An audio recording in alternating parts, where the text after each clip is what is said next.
Halo semuanya, perkenalkan saya Mutiara Fatma Azahra dengan NPM 241110013510044. Di sini saya akan menjelaskan beberapa eksperimen yang saya lakukan selama 7 hari. Siapa yang di sini sering mikir, nanti aja deh kerjain tugasnya, nanti aja deh masih lama, nanti aja deh kan masih ada waktu, nanti terus. Kebiasaan menunda tugas atau prokrastinasi adalah yang sering banget dialami dengan siswa maupun mahasiswa.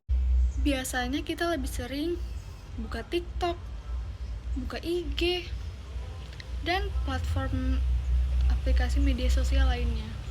Jika dibiarkan terus-menerus, nanti kebiasaan ini bikin menyebabkan stres. Hasil belajar jadinya menurun, bahkan mengganggu kesehatan mental kita loh. Nah, saya mau sedikit cerita tentang fenomena dan eksperimen yang saya lakukan.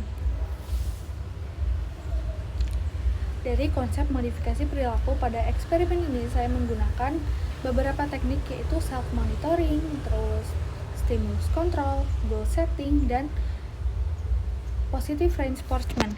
Nah, kenapa saya pakai self-monitoring? Di situ saya mencatat setiap hari jadwal saya, supaya saya lebih teratur dan tidak terlalu sering membuka media sosial. Dan yang kedua itu adalah goal setting. Saya menetapkan target saya yang jelas, itu belajar minimal 1 jam selama 1 hari. Atau mungkin bisa per jam saya ganti dengan positive reinforcement dulu. Kayak setelah saya belajar 1 jam, saya bisa membuka dulu handphone selama beberapa menit. Setelah itu saya belajar lagi 1 jam. Saya mencatat itu di dalam jadwal saya. Dan saya juga melakukan stimulus control, yaitu saya mengontrol diri saya untuk menjauhkan handphone saya saat saya belajar agar lebih terkontrol. Nah, saya melakukannya selama 7 hari, dan hasil selama 7 hari itu, di hari pertama memang cukup terasa sangat berat untuk saya yang terbiasa bermain media sosial, mencoba untuk fokus dalam belajar. Nah, di hari kedua sampai keempat, saya mulai merasa dan mulai terbiasa untuk mengikuti jadwal apa yang telah saya buat.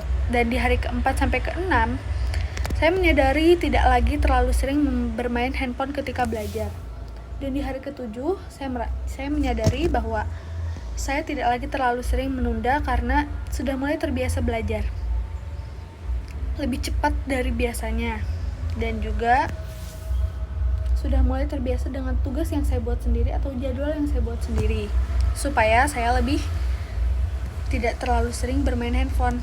Dan dari pengalaman ini, saya belajar bahwa perubahan perilaku tidak terjadi secara instan, tetapi terbentuk melalui latihan konsisten dan adanya penguatan positif. Ya, contohnya seperti reward kepada diri saya sendiri untuk bisa bermain handphone setelah saya belajar, dan saya bisa menonton film setelah saya belajar.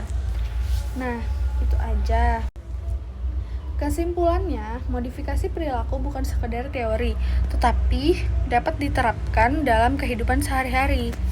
Nah, dengan menggunakan teknik seperti self-monitoring, goal setting, stimulus control, dan juga positive reinforcement, kita tuh dapat ngebangun kebiasaan kita supaya lebih baik lagi, supaya terkontrol. Gimana caranya supaya kita bisa lebih terkontrol hidupnya, supaya terjadwal dan juga tersusun dengan rapi.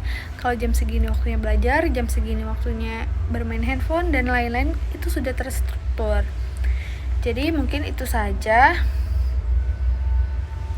penjelasan dari saya. Demikian video dari saya. Semoga pembahasan ini bermanfaat dan dapat membantu teman-teman yang juga ingin mengurangi kebiasaan menunda tugas. Terima kasih sudah menonton. Jangan lupa untuk like, comment, share, and subscribe.